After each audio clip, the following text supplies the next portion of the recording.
So here we are, the final video of Fulgrim Week. And yep, we're ending this one on 420. So you already know it's about to get a little heretical up in here. There's tobacco and marijuana in there. That's all it is.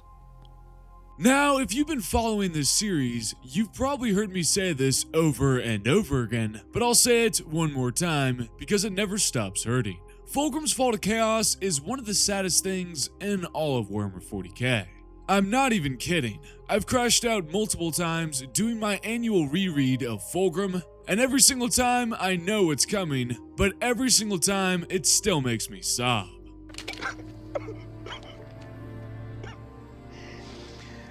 Oh, no. It's like watching Anakin fall to the dark side over and over again in Revenge of the Sith. What have I done?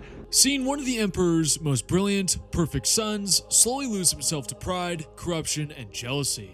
But it does raise the question, what if it never happened? What if Fulgrim never fell to chaos? Never betrayed the Emperor, and instead stood loyal against the forces of chaos? Well, heard, we're ending Fulgrim Week with a bang, because today we're covering that exact subject. But instead of one alternative timeline, we're looking at three completely different scenarios, each branching off from key moments from the book Fulgrim. Three different decisions, three different outcomes, three very different versions of Fulgrim. So without further ado, my beloved herd, let's jump straight into the K-hole. Whoa. I mean cow-hole. You almost got me there, Fulgrim. Let's see what happens if Fulgrim did indeed stay loyal.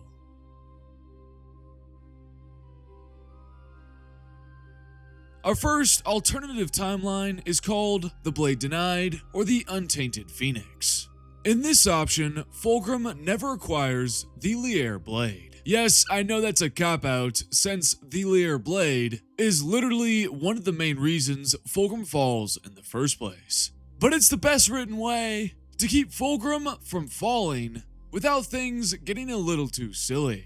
I mean, if you guys don't believe me and you think Fulgrim would have fallen anyways, the demon of the Lier Blade would say differently. We see this in the book Fulgrim. "Oh yes," exclaimed the warp creature, "I made him believe that he should not doubt your course of action. Of course, he resisted, but I can be very persuasive. You made Fulgrim join with me? Of course. Did you really think you were that good an orator?" chuckled the demon. "You have me to thank for clouding his perceptions and adding his strength to yours. But for me, he would have run to his emperor screaming of your imminent betrayal." So straight from the mouth of the Lier Blade demon, Fulgrim was being manipulated the entire time, resulting in his fall to chaos. So in this first scenario, Fulgrim is still Fulgrim. Let's now go through the book Fulgrim and retrace our steps. He still tries to bring the Lier into compliance, purges them, and still leads the final assault on their temple. But instead of this moment where Fulgrim grabs the blade, Julius cried out as sensations of horror and ecstasy filled his head, a delirious laughter echoing through the chamber, though none but he appeared to hear it. He looked up from his agony to see Fulgrim's fingers slip easily around the sword's handle. A sigh, like the ancient winds of the emptiest deserts, filled the chamber. Julius felt a tremor run through the temple, a shudder of release and fulfillment, as he watched Fulgrim draw the blade from the block of stone. So in my alternative, Julius Caesaron resists the demon and somehow manages to stop Fulgrim from taking the blade, knocking him out of the way at the last possible moment. Like someone shouting, "Get down, Mr. President!" Get down, Mr. President! Julius would resist the demon and hurl himself at Fulgrim, stopping him from making the worst decision of his life. As opposed to canon events where Julius just kinda sits there and lets it happen. So the Lier Blade is never taken, and Fulgrim never begins his corruption through it. On a side note, isn't it kinda crazy that Julius Caesaron could have stopped this from the get-go? Come on, man, you just had to be a little bit stronger. We were this close to an actual loyal Fulgrim. I'm so disappointed with you, Caesaron, you absolute bum. But yes, in this scenario, Julius locks in and prevents Fulgrim from taking the blade. From there, Fulgrim never begins his descent into corruption, Instead, he remains the perfection-obsessed but loyal Primarch he always was. The events of the book Fulgrim still continue, but with far less Slaanesh corruption. Fulgrim and Ferrus Manus go on to defeat the Diasporics together, and Fulgrim never develops jealousy when Ferrus saves him in battle. Their brotherhood remains as strong and admired as it was early on, rather than being slowly eroded by the Ilair blade influence. Because in canon, the blade slowly poisons Fulgrim's perception of Ferrus, twisting every single one of Ferrus's actions and statements into insults, when in reality, Ferrus's comments are just jests meant to humble Fulgrim and keep his ego in check. After this, we reach the true first divergence point, Fulgrim's meeting with Eltrith Uthran. And instead of the meeting going completely off the rails like it did in canon, with Eltrith warning Fulgrim about Horus falling to chaos and the Ilair blade repeatedly influencing Fulgrim to kill him, yes, literally pressuring him multiple times. I mean, look at this, he's literally just yelling at Fulgrim to kill the Knife Eater. Kill him! Kill him! Kill him! We instead get a much more restrained version. Fulgrim is still tense, and yes, Eltrith still attempts to warn him, but the situation doesn't spiral into immediate violence. There's resistance, confusion, and political tension. But negotiations continue with only a slight hiccup, rather than a battle completely unfolding. Now, the real question is, would Fulgrim actually listen to the Eldar Farseer? And if I'm being completely honest, he probably wouldn't. Even before the meeting begins, he's actively being pressured by Eidolon, Lucius, and Solomon Demeter to strike at the Xenos. The Imperium already views Xenos as abhorrent, and Horus, his closest brother outside of Ferrus Manus, is the one being accused of treachery. So the odds are heavily stacked against Fulgrim believing Eltrith. But more likely than not, Fulgrim still follows the same general path as canon, as he proceeds to meet with Horus anyways. As regardless if he believes Eltrith or not, news would come to him from Malcador of Horus's wounding on the planet Davin and Angron's massacres during the later days of the Great Crusade, which would still draw Fulgrim to confronting Horus. So Fulgrim travels to meet Horus, and just like in canon, he has the chance to destroy Horus's entire fleet, but I think it's highly unlikely he would take those firing solutions, since he would have no reason to believe Horus has actually fallen to chaos or is plotting treachery against the Emperor. This brings us to our next dilemma. I feel like we're in a telltale game, where each dialogue decision may result in Fulgrim getting killed. Let's hope we don't pick the wrong option.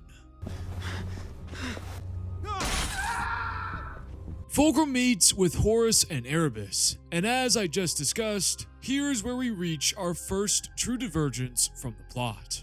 Here in canon, Horus attempts to convince Fulgrim to join him, and due to the manipulations of the Ilairblade demon, Fulgrim is convinced to join Horus's rebellion. But of course, in my version, Fulgrim never hears those manipulating lies and rejects Horus. This would result in two potential outcomes. In one, Fulgrim would immediately attempt to kill Horus for his treachery. But as much as I love Fulgrim, he would likely lose this fight. Horus in his base state is already a top 5 Primarch, and now potentially empowered by the ruinous Pantheon, Horus is probably beyond any of the Primarchs save maybe base Magnus. So in this first outcome, Fulgrim dies, and the Emperor's children lose a Primarch immediately and a decent portion of their legion. But you can't do this to me. You know how much I sacrificed? Which would be quite a sad way for Fulgrim to go out. So in our second potential outcome from this meeting, Fulgrim refuses Horus and escapes the Vengeful Spirit. After a massive space battle between the Emperor's children and the Sons of Horus, which results in massive losses for both legions, but Fulgrim and most of his legion are able to escape and warn the Emperor on Terra. This leads to the heresy beginning earlier and the Imperium being far better prepared. From there, Istvan III still occurs, with the World Eaters, Sons of Horus, and the Death Guard purging their ranks of loyalists. But since Fulgrim is still loyal, he and his legion do not participate in Istvan III. And due to Fulgrim's warning, the Imperium responds much faster, gathering several Retribution fleets to deal with the Arch Traitor, who after Istvan III has taken up refuge on Istvan V. Despite this, Magnus still breaches the Webway on Terra, and the Emperor is forced to remain on the Golden Throne just like canon. Now we reach the next major event, the Dropsite Massacre, Istvan 5.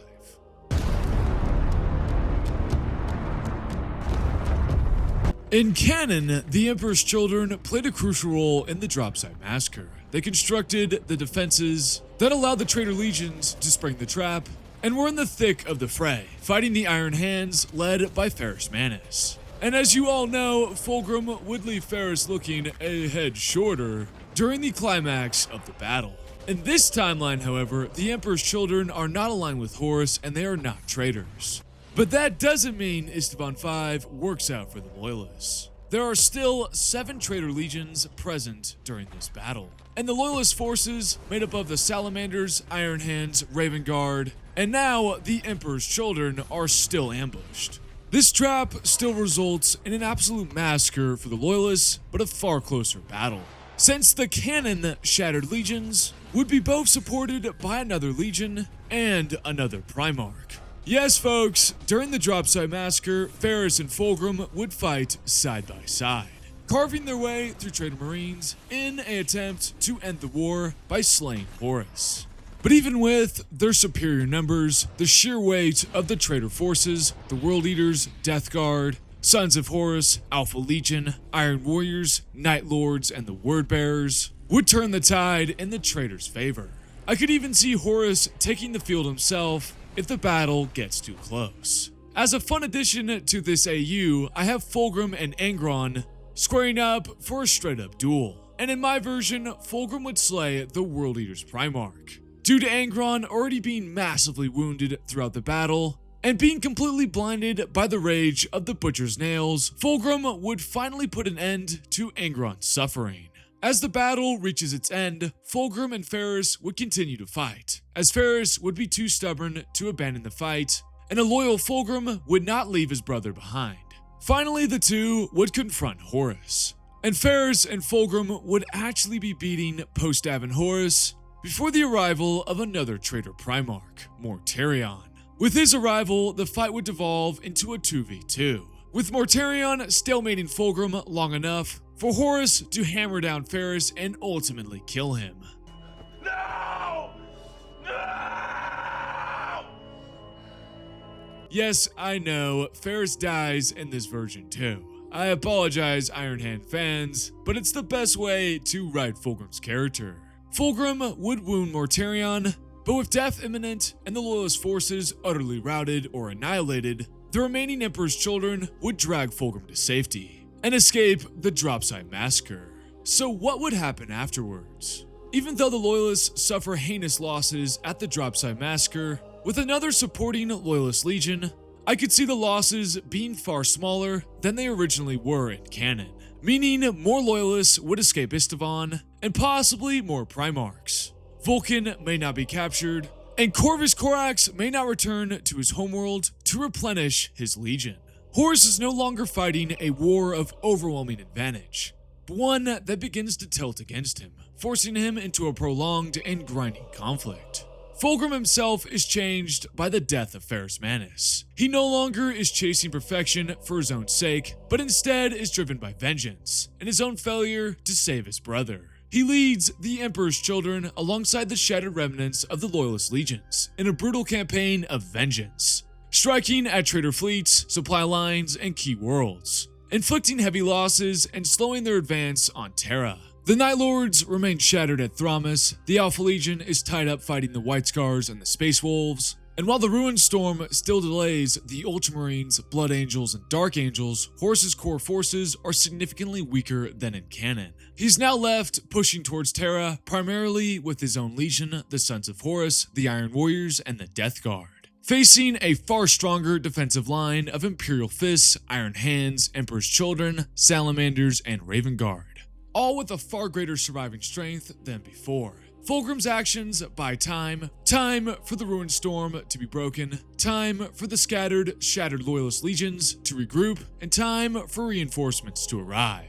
I mean, imagine this. Vulcan, Rogel Dorn, Fulgrim, Sanguinius, and Jagatai Khan all standing together on Terra with their legions, fully united against a weakened traitor force with no demon Primarch Angron to tip the scales. Fulgrim remaining loyalist also means there is no one to intervene when Horus is ambushed by the Shattered Legions and their raptors on the planet of Dwell in the book Vengeful Spirit. And if Fulgrim is indeed leading the assassination attempt instead of Shadrach Medusan, things may play out very differently. In canon, that assassination attempt almost works. And Horus only survives because Fulgrim casts a psychic shield to block the incoming raptor fire. And Horus says so as much. "Tell me, little one, how are your mournful brothers?" asks Horus as he sips some wine. Fulgrim's power shielded us from the worst of the gunship's fire. Now imagine that same operation, but led by Fulgrim. Either the 3 gunships successfully kill Mortarion and Horus, like they nearly did in canon, or Fulgrim arrives at the climax of the assault and personally finishes the job, cutting down 2 heavily wounded Primarchs. But if Horus does survive this moment, then we start getting into a real problem. Because once Horus reaches the warp gate on Molech and receives his full empowerment from the dark gods, everything changes. At that point, you're no longer dealing with a simple Primarch in a traditional sense. You're dealing with something that dwarfs even the Emperor in power. After Molech, and especially after stabilizing himself in Slaves to Darkness, Horus simply becomes a walking warp anomaly, as he is able to bend space, time, and reality to his will. Fulgrim is simply not built to handle that version of Horus in a straight-up fight. So if the heresy does make it all the way to the Siege of Terra, the Loyalists are in a far stronger position, with Fulgrim and the Emperor's children holding the walls alongside Rogel Dorn, Sanguinius, the Khan, Vulcan, and the rest of their legions. But Horus is at full power, and is still the endgame threat. The siege likely lasts longer, the defenses hold better, and the traders take significantly heavier casualties. But the siege still trends towards the same tragic outcome. Time still breaks down due to Horus creating a massive warp rift around Terra. Gilliman never arrives, and the Emperor is still forced to face Horus in combat. Which really brings us to the key truth of this entire scenario. Fulgrim's loyalty does not guarantee victory, it just buys time. Time to weaken Horus before Molech, time to bleed the traitors, time to give the Imperium a fighting chance. Because if Fulgrim and the other loyalists are able to stall Horus's advance on Terra for long enough, the Dark Angels, Blood Angels, and Ultramarines may arrive in time to save the day. But if Horus indeed reaches Terra, and has the might of all 4 Chaos Gods backing him up, then only the Emperor himself would be able to challenge him, resulting in the same exact outcome as in canon. So that's the first scenario, the first alternative universe. Some things change, but the outcome may be inevitable. But in my second alternative timeline, things get a lot more interesting. Because instead of avoiding the layer blade entirely, what if Fulgrim does take it, but it doesn't break him? What if the blade itself is broken instead?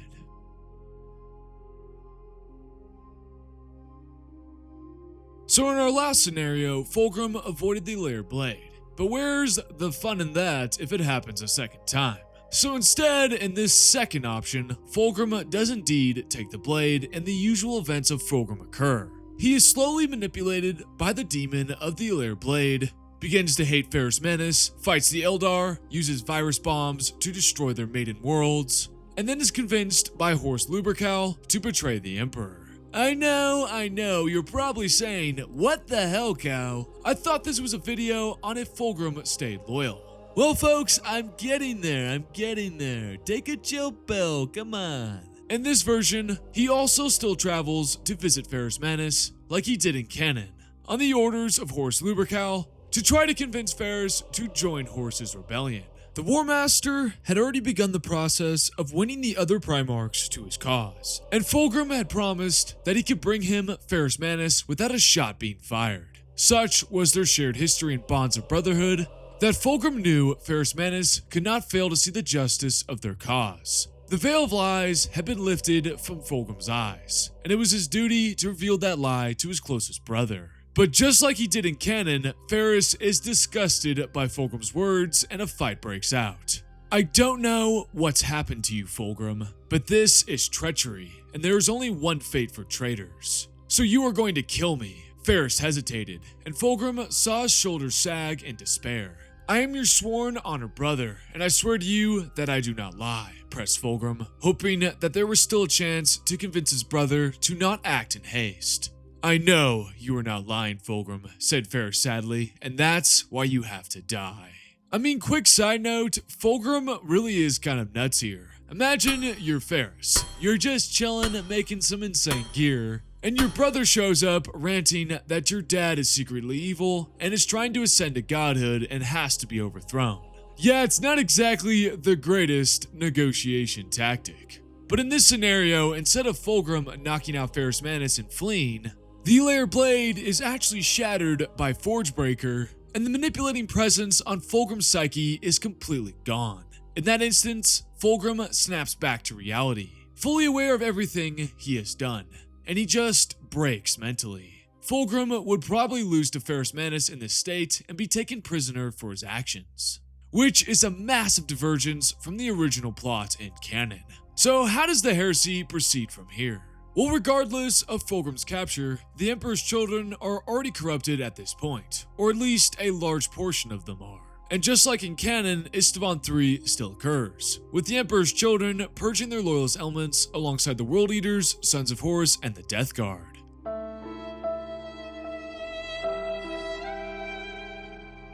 The only real change here is Fulgrim, now freed from the manipulation of the Lair Blade, returns to his loyal self and can now warn the Imperium of Horus's earlier betrayal, and potentially even expose additional traitors like Perturabo or Lorgar, which could disrupt Horus's plans and potentially prevent the full-scale atrocity of Esteban V from unfolding the exact same way, allowing the Loyalists to be far more prepared. That means multiple legions remain intact, Horus is at least somewhat caught off guard, and while the Dark Angels, Ultramarines, and Blood Angels still remain trapped behind the Ruin Storm, the Salamanders, Iron Hands, and Raven Guard aren't completely shattered like they are in canon. But this doesn't suddenly flip the war. The Emperor's children are still largely lost to chaos without Fulgrim there to anchor them, and the traitors still hold a numerical advantage. Some, and I mean some of the Emperor's children might return out of loyalty to Fulgrim, but most are already too deep in Slaaneish's grip to come back. Communication across the Imperium is still a mess, warp storms are still isolating entire fleets, and there's absolutely a version of events where loyalist forces are still ambushed by traitors due to the possibility of warp storms preventing messages from reaching them in time. So in reality, Fulgrim staying loyal doesn't massively change the entire heresy. It just changes him. Instead of perfection, he's driven by guilt. He becomes an outsider among his brothers, especially in the eyes of Ferris Manus, consumed by what he's done and what his legion has become. But that's where his redemption arc begins. In this version, Malcador attaches Fulgrim to the Knights Errant, partly to keep an eye on him, partly because he's still too valuable to waste. Meanwhile, Ferris, alive in this timeline, leads a far more stable and calculated defense, slowing the traitors' advance on Terra, giving Dorn more time to prepare the throne world for the siege. During the heresy, Fulgrim would operate in the shadows, leading assassination attempts, sabotage missions, and surgical strikes against traitor leadership, trying to atone the only way he knows how. And in that role, he'd be instrumental in the loyalist effort. So from here, there are a couple ways the heresy could play out. If Fulgrim joins the mission to mark the Vengeful Spirit, as we see in the book Vengeful Spirit, before Leman Russ's assault, there's a real chance he tries to go after Horus directly. But if that's post-Molech Horus, Fulgrim just simply dies. But more likely than not, Malcador keeps him on a leash, limiting his involvement due to the risk and lack of trust. I could even see Fulgrim being kept on Terra for long stretches of time, maybe even briefly imprisoned, used only when absolutely necessary. Either way, Fulgrim likely survives long enough to reach the Siege of Terra. And even with Ferris, Fulgrim, Dorn, Sanguinius, the Khan, and Vulcan all present, the outcome still trends towards canon. Warp storms, cripple coordination, Horus blitzes towards Terra, and eventually the siege occurs. Horus is still too strong, and the Emperor still has to face him, and is still mortally wounded. The only difference, once again, is Fulgrim. I could absolutely see him going out in a completely badass way, sacrificing himself in a final last stand, holding the traitors off at either the Lionsgate spaceport or some other pivotal gate, cutting down thousands of traitor marines and demons before finally going down. Maybe he even faces one of his fallen brothers like Mortarion, Magnus, or even Angron, refusing to break until the last possible moment. And honestly, it just makes sense that he dies here. Fulgrim surviving this version of the heresy just doesn't feel right. The guilt alone would crush him. This is a Primarch obsessed with perfection, forced to live with the knowledge that he helped damn his legion and nearly doom the Imperium. That's not something he would walk away from. So his story ends the only way it can, with sacrifice. Holding the line, buying time, dying not as a traitor, but as a loyal son of the Emperor. And in doing so, he would finally achieve the redemption he was seeking all along. But what if it didn't end like this? What if Fulgrim wasn't saved from the Demon Blade? What if he fully fell and still came back?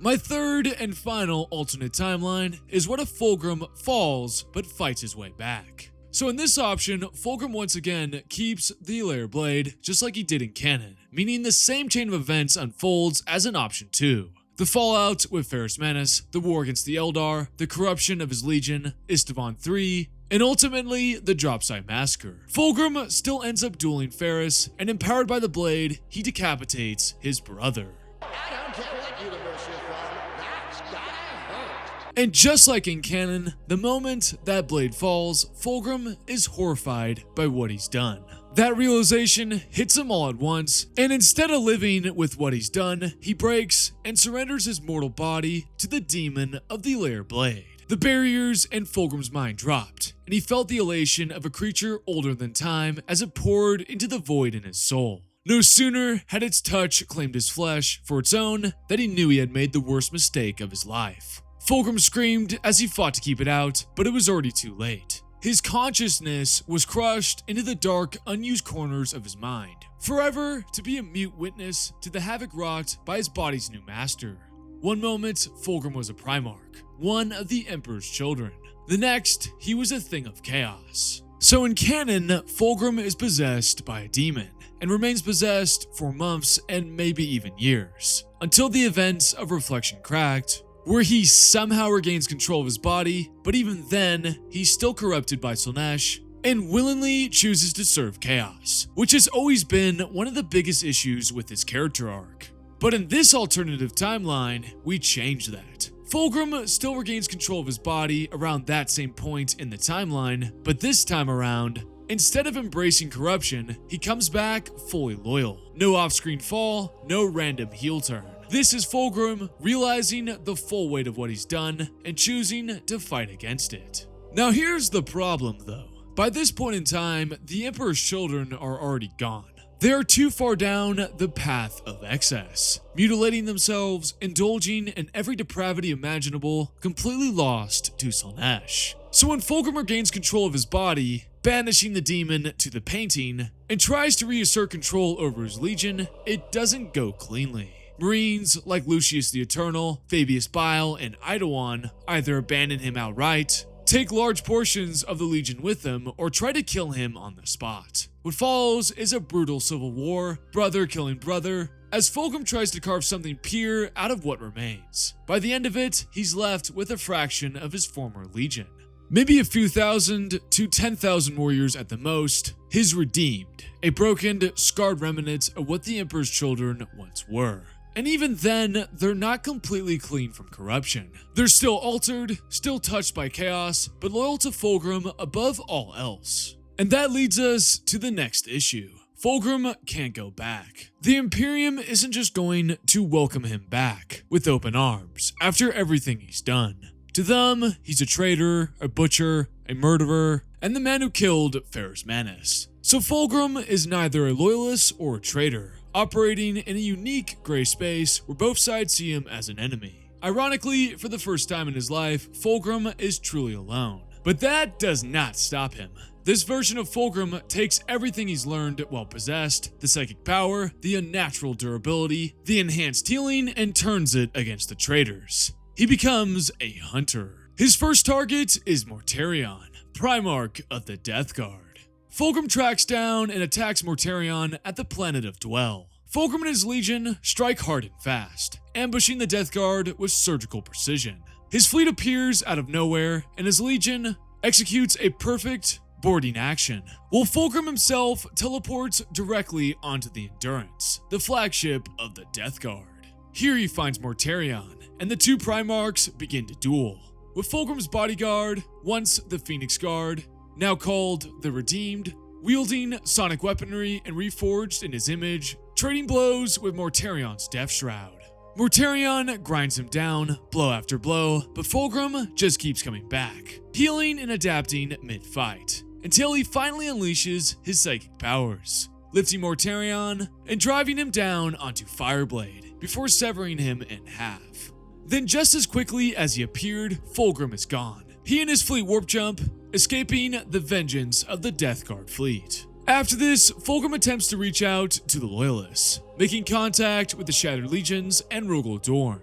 But every time, he's met with hostility. No one trusts him, no one believes him, so he keeps fighting alone. Another opportunity comes when he intervenes during the Battle of Catalyst, aiding Jagatai Khan and the White Scars against Eidolon and the remnants of the Death Guard under Typhus. Fulgrim descends upon the battle, killing Eidolon after boarding his ship and breaking the traitor fleet, forcing the surviving Emperor's children to either submit or die, while the White Scars, understandably confused, retreat to Terra. And then comes the final act. Fulgrim, reckless and desperate for vengeance, launches himself at Horus on the planet of Molech. But he's too late. Horus has already passed through the Warp Gate, and has already claimed the power of all four Chaos Gods. What emerges is post-Molech Horus, a Primarch whose power may be relative to the Emperor in 30K. He'd fought wars, slain monsters, and defied gods in those moments. He'd wrested the powers of those same gods at the heads of vast armies of demons. He'd fought in battles that would rage unchecked for all eternity. He had won 1,000 kingdoms within the Imperium, billions of vassals to do with as he pleased, but he refused it. Every pleasure and prize was his for the taking, but he had denied them all. He had taken the power his father had taken, but he had done so without deception. He had taken it by force of arms and by virtue of his self-belief. There was no bargain made, no promise to honor. The power was his and his alone. Finally, after everything, Horus was a god. This is the Horus Fulgrim faces, and yeah, it's a loss. Even with his psychic abilities and enhanced healing, Fulgrim can't match a being wielding the power of all four Chaos Gods, bending time and space at his will. But it's a brutal, apocalyptic duel, and in the end, Fulgrim is defeated. But not before he does one thing that changes the entire heresy. Because Fulgrim mortally wounds Horus with none other than the poop blade itself, the Anathema. The same blade that brought Horus down on Davin. So Fulgrim manages to land a deep and spiritual wound, the kind that never truly heals. Fulgrim dies in that moment, but that wound helps Leman Russ when he comes for Horus with a Dionysian spear. Horus is wounded, no longer as powerful, and with the help of the chaos nerfing Dionysian spear, Leman Russ would slay the champion of the gods. So Fulgrim's final act creates the opening that allows Leman Russ to end the Horus heresy, resulting in an ending where the Emperor is still alive, as well as Sanguinius and most of the Loyalist Primarchs, allowing the Imperium to enter an era of peace and stability. And that's the beauty of this ending. Fulgrim doesn't save the Imperium, doesn't get his forgiveness, and doesn't get redemption in the eyes of his brothers, but he earns it anyways. He dies fighting the monster he helped create, carving out one final meaningful act that helps bring Horus down. It's tragic, it's cinematic, and it's the best way to end Fulgrim's arc. I mean, imagine how awesome the final duel between Horus and Fulgrim would be, as their psychic powers would smash apart reality, and both would heal from any wound dealt to the other. It would be a battle of gods, but Horus would come out on top. Before we close this one out, folks, we've got to talk about why Fulgrim fell to chaos in the first place. Because that's really the core of all three alternative timelines I've laid out in today's video. Fulgrim didn't fall because he was weak, and he didn't fall because he was secretly evil the entire time. He fell because he was Fulgrim. He was obsessed with perfection, obsessed with proving himself, obsessed with being the very best of the Emperor's sons. And that pride made him vulnerable. But it wasn't the ultimate source of his betrayal. That came from the Lair Blade, which amplified everything that was already there. It twisted his need for perfection into arrogance, his confidence into insecurity, and his ambition into obsession. It turned Ferris's brotherly jabs into insults, it made Horus's words sound reasonable, and it pushed Fulgrim further and further down a path he might have otherwise stepped back from. Grant McNeil, the author of Fulgrim, says so as much. I like to think that if it had not been for the influence of Slaanesh, that Fulgrim's better angels would have won out. He was a good guy, he wanted to be the best, he knew he had a lot to prove. He might have taken his legion down an overly proud path, but somebody would have schooled him enough. You know, dude, calm it down. He would have had the humility enough to realize, you know what, that's good advice. I have to listen, adapt my behavior, and I will be better. I like to think that he would have had the capacity to do that had it not been for Slaanesh putting his thumb on the scales. And I agree with this. So Grant McNeil is pretty much saying that if it wasn't for Slaanesh and the Lair Blade, even with Fulgrim being an egotistical bastard, he still wouldn't have fallen to Slaanesh. The tragedy of Fulgrim isn't that he was destined to fall, it's that he was pushed to. A little less manipulation and a little more time, and things could have been very different. And that's what makes all three of these options hit so goddamn hard. In one, Fulgrim never picks up the Lair Blade and remains a loyal hero. In another, he lives long enough to seek redemption, only to sacrifice himself to atone for his sins. And in the last, he falls completely, but claws his way back just enough to wound the very god he helped create. 3 paths, 3 endings, all very tragic, and all reminding us of one simple truth. Fulgrim's fall to chaos is incredibly tragic, and is still one of the saddest moments in all of 40K history.